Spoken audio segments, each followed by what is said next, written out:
I think it's more about where are young people's spiritual hungers being fed. Well, do you think that they have that hunger because they're disillusioned with all of the news reports that they've grown up with, all of the accusations, the allegations, whether it be the sexual abuse allegations or whether it's just, you know, mismanagement of church funds or the church in general? I mean, do you think that this is a much more hardened generation than perhaps in previous years?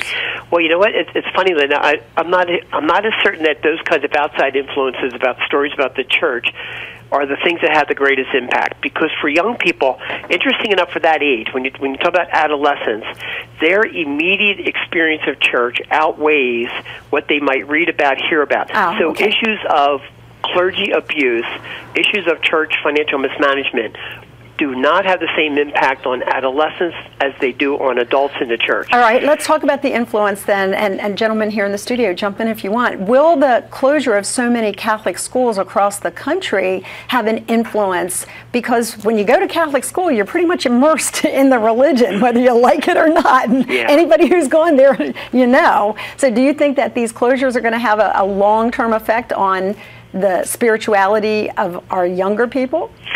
Yes, they are.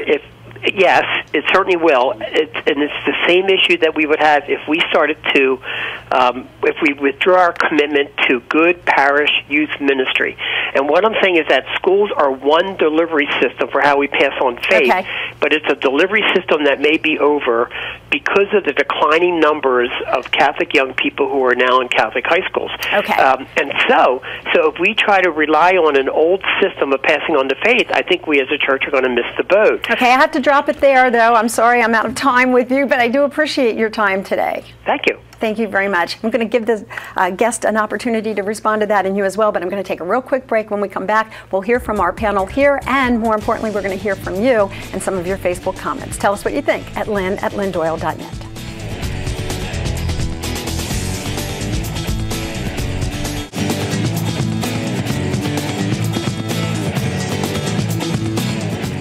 The question is Catholicism in decline? We've seen a lot of school closings across the country. Now we're wondering whether that has some reflection on the religion in general. I'm going to share some Facebook comments with you as I get some final thoughts from our guest here, because I know they all have something to say about it.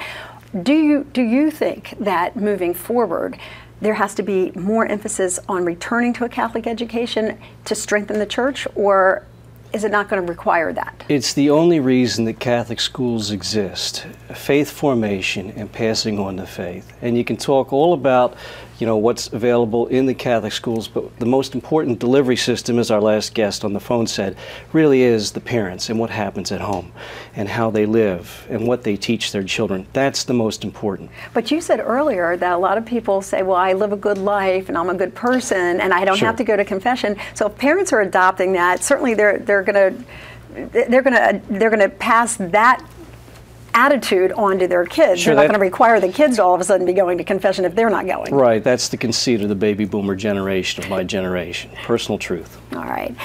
We're about to find out two things. First of all, as JD says, moral relativism slips away. And it will be the gospel teaching over time that survives. Some people will come back, but the more faithful the church is to that, the more will return. Second thing we're about to find out is that America's large cities, where Catholic schools and hospitals are starting to go away because of policies of government, they're about to become much poorer places with fewer prospects for success, because the contribution to the public good made by Catholic education and health care has been profound. All right, and final words, David? Well, when we look at the question of decline, you see that there's similar trends going on among Protestant, young Protestant Americans. Very large numbers no longer affiliating or even calling themselves atheist and agnostic. So the problem is not unique to the Catholic Church. An interesting trend, though, is showing that large portion, maybe 40% of young people are no longer affiliating with churches and denominations. But those that stay tend to hew to the faith in ways that their parents would certainly, and grandparents would recognize. So those who say they like it tend to stay, get plugged in. There was probably always a rather weak contingent in years past, We're just seeing them in a more visible way. Oh, one last question. I'll ask the guests this, and I'll ask you, does the Catholic Church need a good marketing plan? I've been seeing Catholics Go Home or CatholicsComeHome.com. Is that the bottom line? Very quickly. Would that help?